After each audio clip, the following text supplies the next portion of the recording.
Ayo, what's up? Ako nga pala si BT at nandito ngayon tayo sa BT Reaction. And welcome to my channel, Tunay na Kritiko. At meron tayong panonooring video ngayon. Ito po ay nagbula kay Whistleblower PH 2.0. Sa mga hindi pa po nakakabisita sa channel ni Whistleblower PH 2.0, bisita na kayo mga katunay. At kung hindi pa kayo nakakapag-subscribe, subscribe na din po kayo mga katunay kay Whistleblower PH 2.0. At syempre, huwag nyo rin po sanang kalimutan na mag-subscribe dito sa channel ko sa Tunay na Kritiko sa mga hindi pa nakakapag-subscribe. And click the notification bell para maging updated po kayo sa mga reaction videos na aking ilalabas. At huwag na natin pagtagalin at sabay-sabay na nating panoorin ang laman ng video na hatid sa atin ng Whistleblower PH 2.0 at bibigyan natin ng reaksyon. Pasok! Vice President Sara Duterte nawawala na ng respeto kay First Lady Liza Araneta Marcos at Martin Romualdez matapos umunong gamitin ang kapangyarihan ng gobyerno sa kasakiman. Vice President Sara Duterte nasagad ang pasensya dahil hindi marunong tumanaw ng utang na loob ang mga ito sa taong bayan na siyang tumulong sa kanila upang makamtan ang kanilang mga pwesto. Magandang araw bayan, magandang araw Pilipinas. Panibagong araw na naman at meron na naman tayong pag-uusapan. Ngunit bago ang lahat, kung hindi ka pa nakakapag-subscribe sa aming channel, please do subscribe and hit the notification bell para mas maging updated ka sa mga newly released naming videos.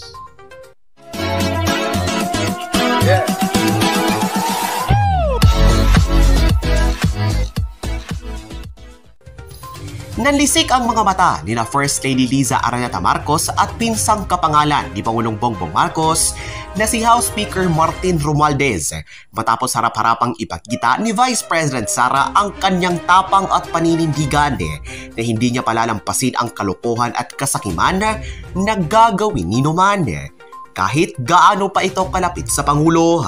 Kasabay ng nangyaring pagkalas ng Vice Presidente sa partidong Lakas CMD ay ang pagpapahiwatig ng kanyang mensahe sa Pangulo at sa mga galamay nito na unahin ang kapakanan ng mga mamamayan at huwag ang mga pansariling interes lamang. Para sa Vice Presidente, inihalal sila ng taong bayan upang maglingkod ng buong kahusayan at hindi upang maging tambaluslos at gahaman. Narito ang gustong isampal ng Vice President sa asawa at pinsan ng Pangulo. Word of the day, tambaluslos. Tambaluslos is the word of the day. Vice President Inday posted in her Instagram saying, "Sa imong ambisyon, do not be tambaluslos." Translated to, with your ambition, do not be tambaluslos.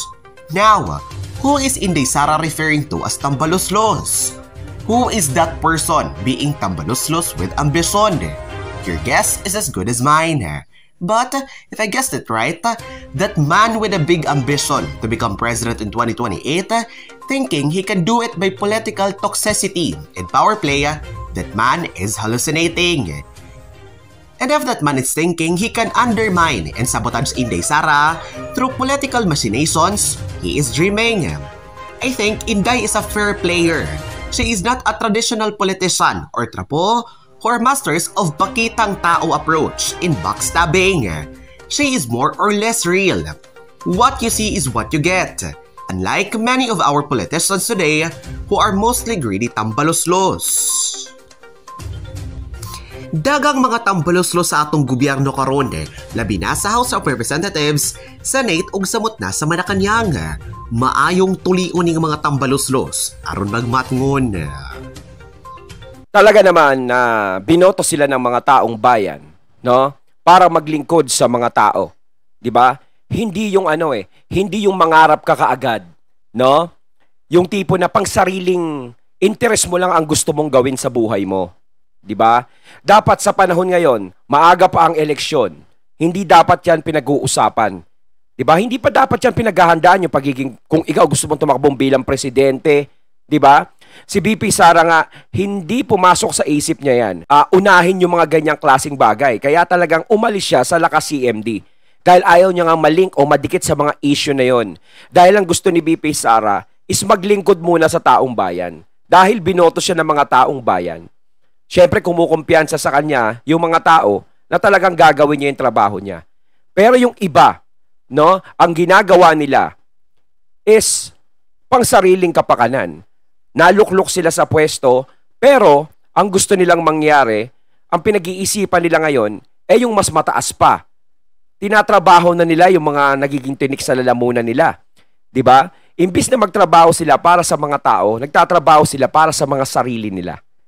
Hindi mo sila nakikitaan ng amor sa lahat ng mga tao. 'Di ba?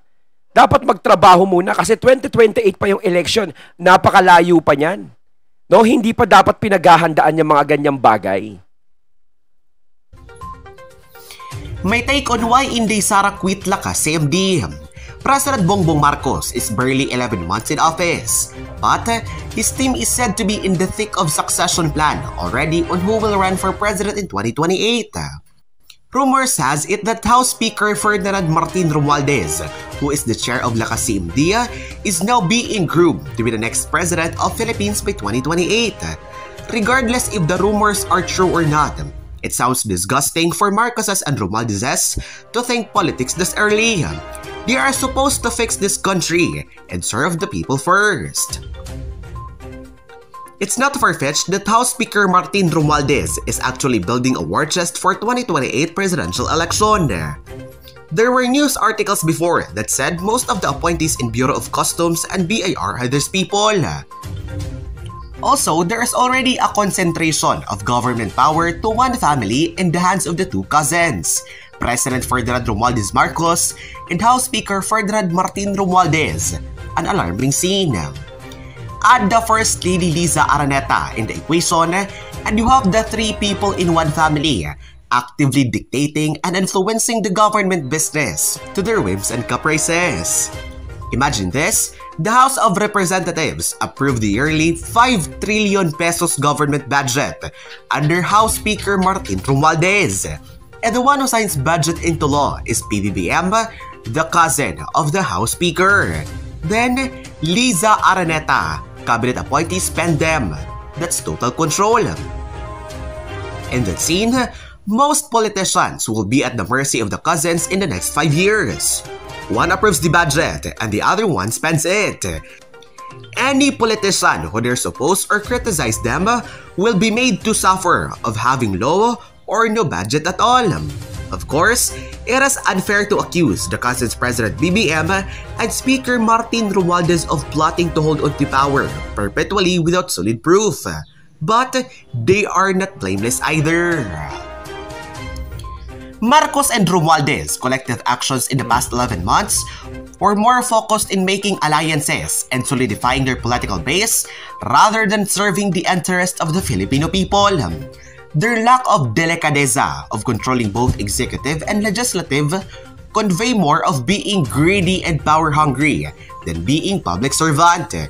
The government affairs now looks more of a family affair than a state affair. The whole government affairs is now a total mess.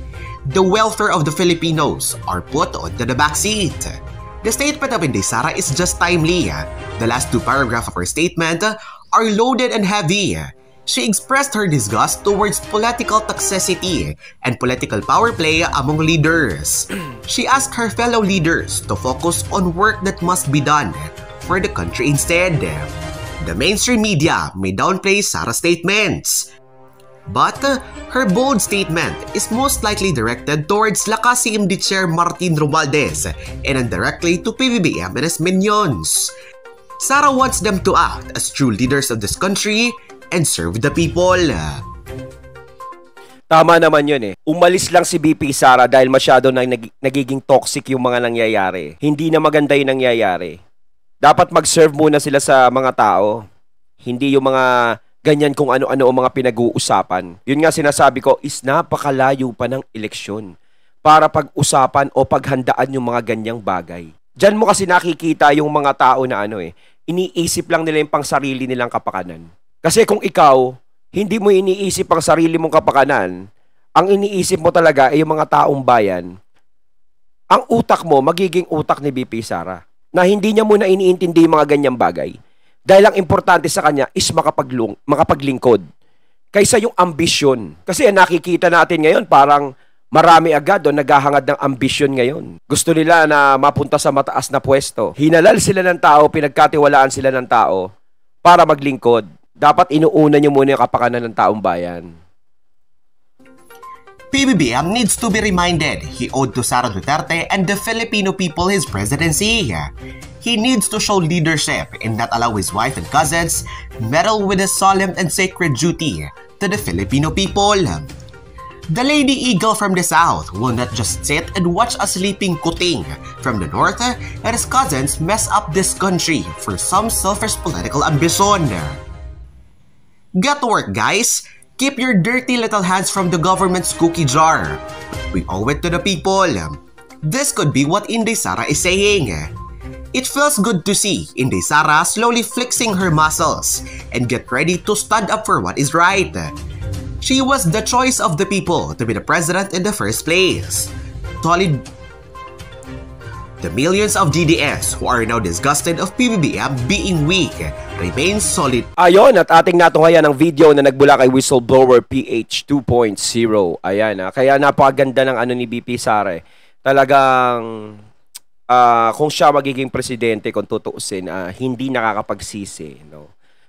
Siguro, hindi pa natin alam. Pero sa tingin ko, bilang vice president pa lang siya ngayon, is nakikitaan natin siya ng magandang pagkilos. No?